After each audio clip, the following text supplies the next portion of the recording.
Limang kabanata ng unang sulat ni San Juan.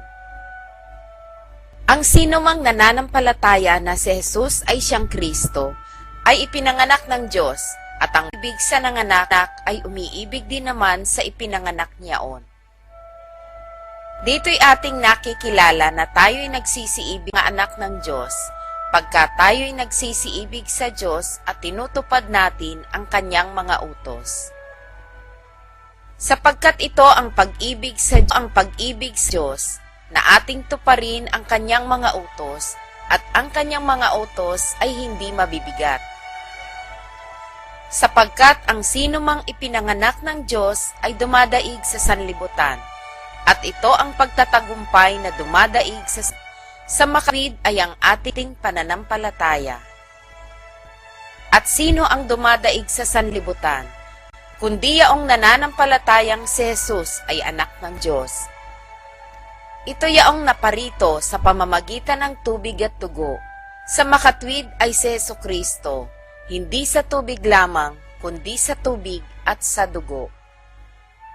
At ang Espiritu ang nagpapatotoo, sapagkat ang Espiritu ay katotohanan.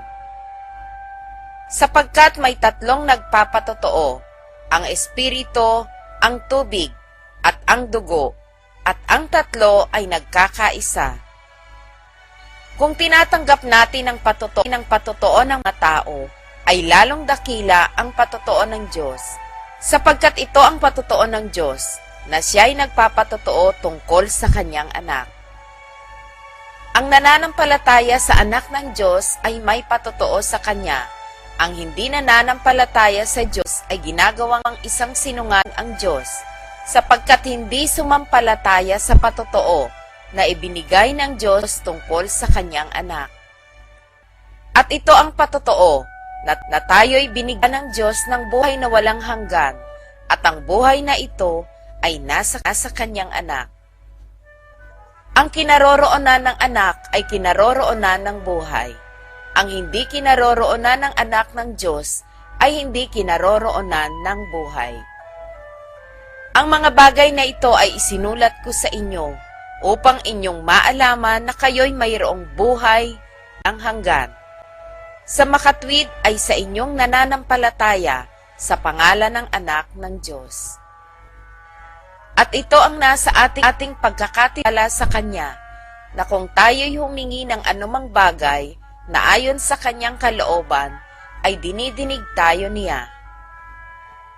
At kung ating nalalaman na tayo'y dinidinig niya sa anumang ating hingin, ay nalalaman natin na nasa ang mga kahilingang sa kanya'y ating hiningi. Kung makita ng sino man na ang kanyang kapatid ay nagkakasala ng kasalanang hindi ikamamatay, idalangin siya, at bibigyan siya ng Diyos ng buhay, na ukol sa mga nagkakasala ng hindi ikamamatay. May kasalanang ikamamatay, hindi tungkol dito ang sinasabi ko na idalangin niya. Lahat ng kalikuan ay kasalanan, at may kasalanang hindi ikamamatay. Nalalaman natin na ang sinumang ipinanganak ng Diyos ay hindi nagkakasala. Datapwat ang ipinanganak ng Diyos ay nag-iingat sa kanyang sarili at hindi siya ginagalaw ng masama.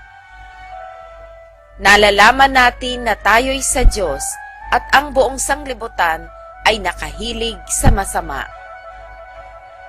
At nalalaman natin na naparito ang anak ng Diyos at tayo'y binigyan ng pag-awa upang ating makilala siya na totoo at tayo'y nasa kanya na totoo. Sa makatwid ay sa kanyang anak na si Jesucristo. Ito ang tunay na Diyos at ang buhay na walang hanggan.